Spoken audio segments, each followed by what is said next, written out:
The NBA really sucks, and here is why. Now, I know a lot of people have been sharing a lot of things, meaning it's the NBA refs, it's the there's too many games, it's the three-point shot, it's the whatever. And all of those are true. The three-point shots is insane. I'm going to show you a graph that actually shows you just how much more the NBA three-pointers have increased over time. The refs, I'm going to tell you exactly why the ref sucks. And yes, women refs in the NBA have affected this. I'm going to share with you a bunch of other things, but just hear me out. These are all symptoms. And I'm going to share with you at the end the actual thing that is dominating the NBA and why it's making it absolutely horrible, in my opinion, on whether it can come back or not. Number one, I wrote down a few things here, and one of the top things that I'm seeing is the NBA salaries. In this graph that I'm going to show you, you will see just how much NBA salaries have gone up. Now, if you're doing the same thing you've always done, but they're paying you incrementally more, how aggressive are you going to be in becoming better? Kobe Bryant once said that most people, when they make it into the NBA and they get their first check, it's like, okay, I got it. All the work that I did was just to get here. And the majority of NBA players are totally content with a check. A really nice check that they could have never imagined getting. And what the minority wants is actually to get to the championship. So if people are coming in and getting checks that take care of their life, their first check can take care of their life for the year, 2 years, 3 years, and they know they're going to keep getting these checks as long as they stay relevant and active and playing their role, how bad do you think they want to really make it to the championship? Meanwhile, if you look at the early 90s, while they were getting fat checks, it wasn't the whole league was getting it. And you had people that knew their role, wanted to help the team, and the championship was everything because that spoke to how long they would be able to stay in the league if they continued to perform well. All right? So the checks are so good, even for people. I think the minimum pay in the NBA might be around $500,000 a year. That is more than most CEOs make in a year. Okay, $500,000. Not only that, listen to this.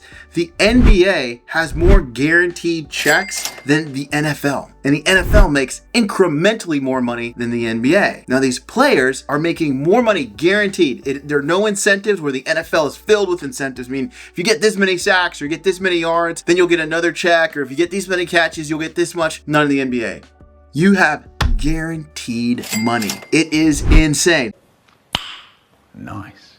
So I think we pay too much and we pay too soon. Now, is that the root cause? No, I'm going to get into that. But the next thing is something that I think, another symptom that I think is leading to this, which is wokeness in the NBA. When you are rooting for Black Lives Matter or gay rights or women's rights or women's basketball, which absolutely sucks. Stop it. Get some help. Then you're going to lose your core fan. And I'm going to get back to who that core fan is and why it's so important. But you're going to lose that guy. You're going to lose that guy. And I say guy very purposefully because it feels like the NBA has forgotten they're serving men. Okay? So what are we seeing? The NBA refs, you've got to ask, where is this coming from? Where are all these women coming from? Meaning, not a lot of women actually want to be NBA refs. Not a lot of men want to be NBA refs, but men want to be refs more than women. And the road to becoming an NBA ref is a rocky path where you got to work your way up. You got to get licensed and get all these approvals and all of this stuff, right? Most women are not going to want to go through that process. Most women don't want to be refs. So how is it that we have so many female refs in the NBA? It's not saying that female refs shouldn't exist or be there, but it seems kind of weird that there's that many in there. Now, you can prove me wrong. This is a hot sports opinion, literally, but I just find it hard to believe that the same people are taking the same path to get the same job, which means if they're not, they're being placed there because of what's between their legs or because of the color of their skin, they're less qualified than the person that's worked their way up and done all the right things who just might be white, right? I know that anytime I would go to a basketball game, I never saw female refs unless it was like the little kids, the little kids. And even then, there was no women. So I'm wondering, where are these women coming from? Collegiate sports, I'm looking around. Where are these female refs coming from? I don't know. Most of the refs that I saw were men and they were either black or white. Does that mean I'm saying I don't want to see women refs? I don't want to see different races refereeing in the league? No.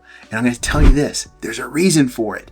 The NBA is part of what's called this tied organization that actually gives them a report card on how diversified they are. It's diversity and ethics, and it's this governing board, and it's crazy, which I'm not a fan of diversity. I'm not. I want the most qualified person in the position. I do not care what their color of skin is. And people will say, well, yeah, that's happening, but there's been so much. Wait for it. Here it comes. I don't believe it. I don't believe it. So woke NBA refs, this many female refs, means if you have less qualified refs, right? Then how is the quality of the game? It's going down. Next, Black Lives Matter, which is a terrible organization, was fully supported by the NBA to the point that they made people kneel during the game, and anyone that did it was totally ostracized, put in the media, and put on blast.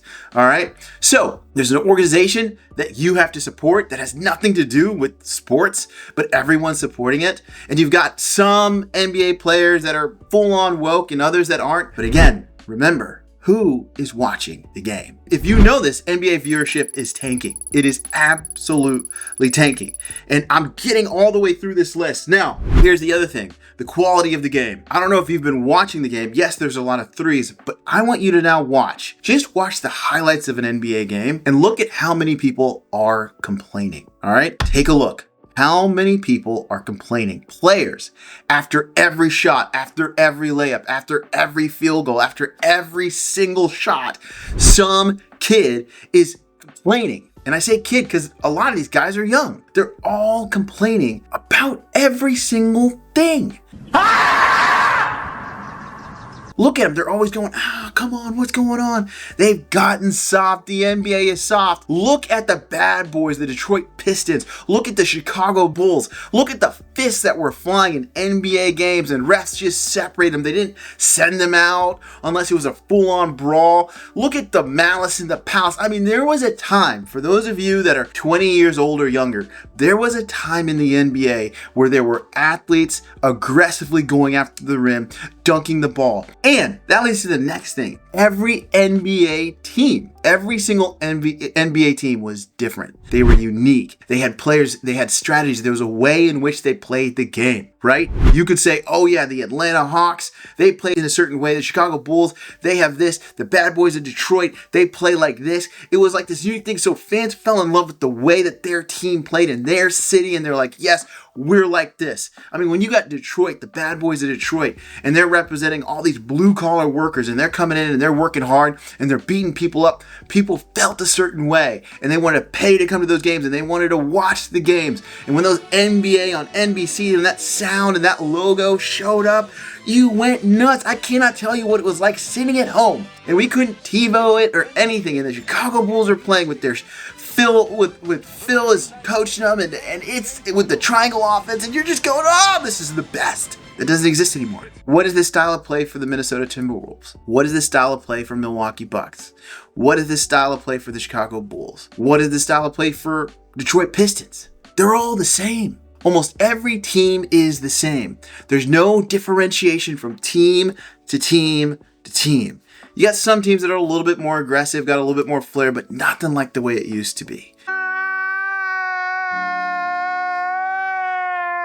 Now, you might be like, come on, old timer, but the proof is in the pudding. No one wants to watch these games, and most people are fans of players, not fans of teams. And people will be like, yeah, that's the way fans are these days. No, I think they were forced that way. I think fans were forced to watch players because their teams lost uniqueness and lost style, and they all just became clones of each other. Now, what team probably led that charge? It might be Steph Curry and the Warriors, but I think stuff was happening before then. I think when players basically got all the power, remember, they got big checks. Some of these players, a lot of these players are making more than their coaches. And so when you're coming in and you're like, I want to do what I want to do, you're starting to see players actually making GM coaching decisions.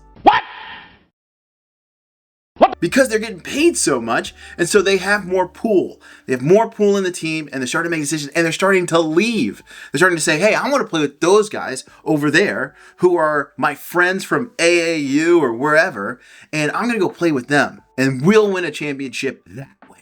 And so now they're just jumping around. You never know where your favorite player is going to be, which would cause you to become, if your player always played in Miami, you were always a Miami fan. But that player might leave and go play for Cleveland. He might then leave again after a couple of years and go play somewhere else, because they just move all over the place, because now they're ring hunting instead of building a team, and that team can go off and win a championship. They're trying to form their own super teams, and it isn't working. It's worked with a couple, and it hasn't worked since, okay? Now here's the real reason why the NBA sucks. All of those things I just shared were actually just symptoms of a deeper disease that's inside the NBA. Now listen to this. The reason why the NBA sucks right now is because of private equity. Now, you might be wondering, like, what do you mean? What's going on? Essentially, the NBA, out of all the leagues, has the largest amount of private equity affiliation, or just straight up private equity investors. These are investment groups of wealthy people who pool their money in together and then join a NBA team as a group, or someone from that group joins basically with their financial backing to own a team, to own a percentage of a team. Now, if you know about investments, the number one thing that makes them make decisions is data. It isn't feel or passion. When you had that single owner, think about Dallas Mavericks of Mark Cuban. When he came in as the single owner, it's a passion and a feel of why you want to buy that team. It isn't a smart financial decision, even though for him it ended up doing that. It is saying, I have an excess of funds and I've always loved the Clippers. I've always loved the Mavs and I want to own them, and I'm going to own them, or at least own the majority of this team. Single owner. And so I'm making decisions based on what I think is right, what I think about the city, the feel, and all that. But when you get a group, and that group owns, and these are investors, the number one thing they care about, listen to this, is data. The numbers tell them what to do. So when they're looking at the numbers, they want to bring in people that have certain numbers. Just look at the bench, right? Data and numbers. Now, if you look at an NBA bench, look at the second row. There used to never be a second row of coaches. Now there's a second row of coaches. Think about this. There's almost more coaches on a team than there are players. And they're all there to make the data, to make the numbers work inside of an NBA team, to study the stats, take those stats, and tell the player, do like this. Now, think about this. If you're an investor and you've got money inside of a team, and you're looking at the data, the numbers coming back to you, and you're going, all right, let's see what happens. We've got this aggressive kind of bulldog mentality in here with these kind of players, and they've got their own flair, their own style. I could bring in a coach that could come in and take this style and take it forward. Or what if we brought in a bunch of 6'4" instead of 6'7", normal looking Joes who can hit 3-pointers at this degree and are more efficient? And what if we just had a bunch of them and maybe one big guy down the middle? And what if we got a coach that knew how to run this kind of, who just looks at stats as well and values stats and data and makes decisions off the stats and data? Which one are you going to do? If you knew that the returns came back on that data, that's what you would do. Now, let's think about this. If you're an investor of a big fund and you want, from a PR perspective, to look good, and you want your team to look good, wouldn't it make sense to hire an outside HR type thing that's focused on diversity and inclusion, diversity, ethics, or equity and inclusion, so that they can go out and say, oh, you got an A+ on your score? Is it starting to make sense? All of this comes from private equity flooding this place with cash, flooding the NBA with money, and saying, we're going to start winning based on data. But who do they not think of? Just like if you were at a massive Fortune 500 company. When you make it to a Fortune 500 company, think P&G, selling toilet paper and soda and all this stuff. All you care about is the numbers. You don't care about coming out with flavors that this customer is going to like. You know the flavors that work, and you're going to make sure the numbers make sense from a manufacturing perspective, and you're going to cut the fat and get that in so you can make more money. You want a return on your investment.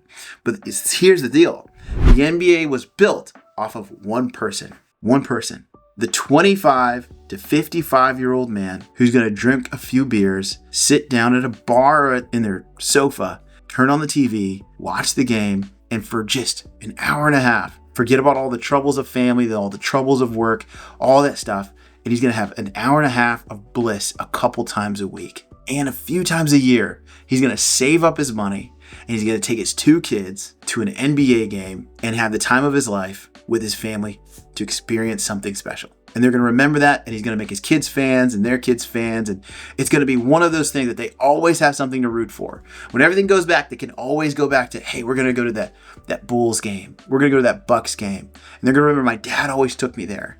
And he used to work his tail off and save up enough money for tickets, for the parking lot, to get to the game, to get through traffic, to sit there, to sit in some relatively nosebleeds. But we loved every minute, and I'll never forget those moments with my dad. That was their fan. Now that guy, who's majority white, doesn't want to be told that he's bad for being white. That's the woke part. And while he would love to have a championship, he wants to have people on his team that are going to stay there, that he gets to root for, that he gets to talk about at work. But now there's new players all the time, new coaches every other year if they don't win an insane, unrealistic amount of games. And now when he looks out at the team, they're just shooting threes. Doesn't make sense. And you know what? For this hardworking, middle-aged guy, it's pretty hard for him to watch a game where literally the players are millionaires and they're complaining after every shot. Makes them look like a bunch of babies. And when he thinks about it, he's like, do I want my kids watching something where everyone complains after every shot, even though they're making tons of money? They seem spoiled. And you know what? Like, how come when he shows up to the game, sometimes the star player isn't playing? I mean, you got Michael Jordan, who would play through food poisoning. And then you got guys like LeBron James and Steph Curry, who you could end up paying, hundreds of dollars for tickets and then food and all that stuff. And they don't play that game and you don't know. So you show up and they're not playing because they're doing load management. They're not injured, load management. So what do I think is going to happen? What I think is going to happen in the NBA is it's going to continue to go down this path because the NBA needs private money. It's not like the NFL. Now, if you look at the NFL, they don't even allow groups, private equity groups. And I think it's really smart. They don't do, except for a few players, you don't see a lot of guaranteed contracts. It's really hard to get a guaranteed contract. Now, the players might complain and say, hey, I played in the NFL, I only made this much, but I only got injured, but no one forced them. But the quality of the game hasn't changed, right? Now, they've got a little bit of woke and a little bit of whatever, but the quality of the game is still there. They're still hitting fools. They're still doing stuff. You're still seeing extreme athletes. Saquon Barkley doing a reverse jump over someone's... It's insane. Now, what has that created? A lasting, more valuable, more quality product that people will still pay tons of money to go see, and advertisers still want to advertise because it's the premium product. Well, the NBA just feels like you're watching youth sports with a bunch of spoiled kids who could care less about what happens, and they might not even be on that team next year because they want a new contract. It's pretty sad. All right. Hope you enjoyed this. The only reason I do this is because I want to bring the truth. I want to look at the numbers. I want to look at the data and share with you guys what's really going on and how to think differently about this. I don't care about your opinions and what you think about me, and I don't need you to be my friend. And that's why I have no friends. I'll talk to you later.